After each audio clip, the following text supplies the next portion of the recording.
শুরু করিতেছি মহান আল্লাহ পাকের নামে, যিনি পরম করুণাময় এবং অত্যন্ত দয়ালু। আমরা একটা কথা শুনি, নবী নামাজ পড়ছেন না? নবী তো নামাজ পড়ছেন। আর বেকল নবী নামাজ পড়তে আসেন নাই, নবী নামাজ শিক্ষা দিতে এসেছে। নামাজ পড়ার বিষয় নয়, নামাজ ধারণ করার বিষয়। আচ্ছা, এই বিষয়ে আমি পরে বলবো, আগে কিছু দলিল দিয়ে নিই। যদি নবী নামাজ পড়তে হয় তাহলে আমরা প্রতি ওয়াক্ত নামাজের মধ্যে বলি সূরা ফাতিহা ছাড়া তো নামাজ হয় না। তাহলে সূরা ফাতিহা তো পড়তেই হবে। তাহলে কি করতে হইব? এই সূরা ফাতিহার শেষ দিকে আছে কি, ইহদিনা সিরাতাল মুস্তাকিম, আমাকে সরল সঠিক পথ দেখান। তাহলে নবী সরল সঠিক পথে ছিলেন না, এই জন্য নবী আল্লাহর কাছে সরল সঠিক পথ দাবি করছে না। কথাটা এরকম না। আমরা সরল সঠিক পথে নাই বিদায় আমরা আল্লাহর কাছে কই ইহদিনা সিরাতাল মুস্তাকিম, আমাদেরকে সরল সঠিক পথ দান করুন। তাহলে নবী কি এই কথা বলতে পারে? এটা কেমন জিনিস? এটা শুনতে কেমন দেখায়? ভালো দেখায় না? এটা কেমন মনে হয়? তো এই জন্য আপনি এই আয়াতটাকে কি অন্য একটা আয়াতে, আর কোরআনের আরও অনেক আয়াতে আছে, এই নবী করিম সাল্লাল্লাহু আলাইহি ওয়াসাল্লাম সিরাতাল মুস্তাকিম ছিলেন কি ছিলেন না, বা আরও বিস্তারিত আমরা কোরআনের দিকে যাই, তারপর আমি বুঝতে পারবো যে কোরআনে কি বলছে। সূরা হজের ৬৭ নম্বর আয়াতে বলছে যে কি, যে হে রাসূল আপনি বলে দিন, আমরা প্রত্যেক নবী রাসূলের উম্মতদেরকে ইবাদতের পদ্ধতি নিয়ম নির্ধারণ করে দিয়েছি, এবং আপনাকে যা ওহী করা হয়েছে তা আপনি প্রচার করুন, এবং আপনার সাথে যেন আপনার উম্মতরা যেন বিতর্ক না করে, এবং আপনি তো সরল পথেই আছেন। এগুলো হজের সূরা হজের ৬৭ নম্বর আয়াত। তারপরে পরবর্তীতে সূরা ইয়াসিনের ৩ নম্বর অথবা ৪ নম্বর, ৩ নম্বর ৪ নম্বর দুটো আয়াতে, একটা মানে ৩ নম্বর আয়াতে কি বলছে, ইন্না কানাল মিনাল মুরসালিন, ইন্না কানাল মিনাল মুরসালিন। অর্থ হচ্ছে কি, যে হে রসুল আপনি তো রসুলদের অন্তর্ভুক্তই। তারপর রাইতে কি বলছে, পর রাইতে বলছে যে আলা সিরাতাল মুস্তাকিম। তা আলা সিরাতাল মুস্তাকিম নিশ্চয়, ইন্না আলা সিরাতাল মুস্তাকিম, নিশ্চয়ই আপনি সরল পথে আছেন।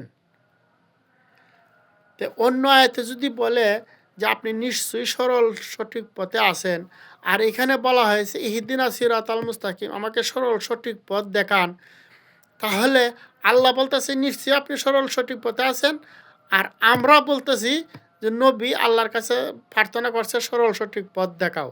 তাহলে এখানে কি সাংঘর্ষ হয় না? ইয়াত আর ইয়াতে দুটা আয়াতে সাংঘর্ষিক হয় না?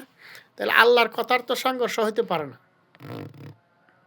এখানে বুঝার ভুল এবং ব্যাখ্যা, যারা কোরআন তাফসির করে তাদের ব্যাখ্যার ভুল। আপনি যদি এখানে নবীকে বলেন যে এটা নবী বলেছে সরল সঠিক পথ দেখাও, তাহলে ওই আয়াতের ব্যাখ্যাটা আপনি কি দিবেন? আল্লাহ যে বলছে নিশ্চয়ই আপনি সরল সঠিক পথে আছেন,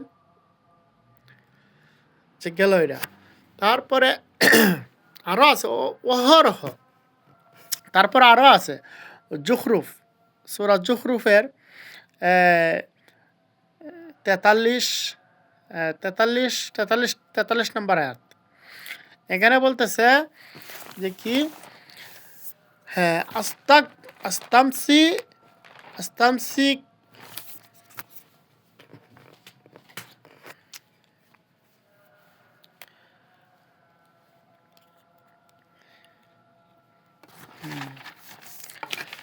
এখানে বলছে আস্তামসি বিল্লাজি ওয়া ইয়া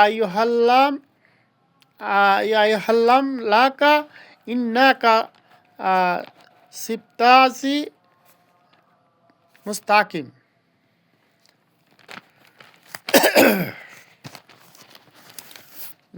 আস্তামসি বিল্লাজি আস্তামসি বিল্লাজি ওয়া ইয়া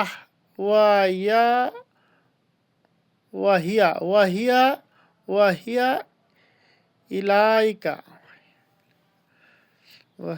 ইলাইকা ইন্নাকা সিরাতাল মুস্তাকিম। আস্তামসি বিল্লাজি ওয়াহিয়া ইলাইকা ইন্নাকা সিরাতাল মুস্তাকিম। তো এখানে বলতেছে যে হে এখানে বলতেছে কি যে হে রসুল, আপনাকে যা অবতীর্ণ করা হয়েছে, আপনাকে যা ওহী করা হয়েছে তা প্রচার করুন, আপনি তো সরল পথেই আছেন। আচ্ছা, তারপরে বলা হয়েছে এটা হচ্ছে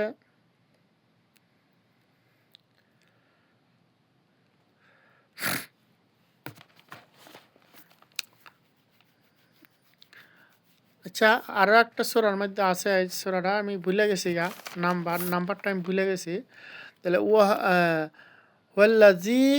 ওয়াহুয়াল্লাজি আরসালনা রাসূলান হুদা আদনি হাক্কি লিসানুহুতু আল দিন কুল্লি ফাকাদা বিল্লাহ শাহাদা। অর্থাৎ তাকে, রাসূলকে বলতেছে যে আপনাকে সরল পথ ও নির্দেশনা সত্য দিন সহ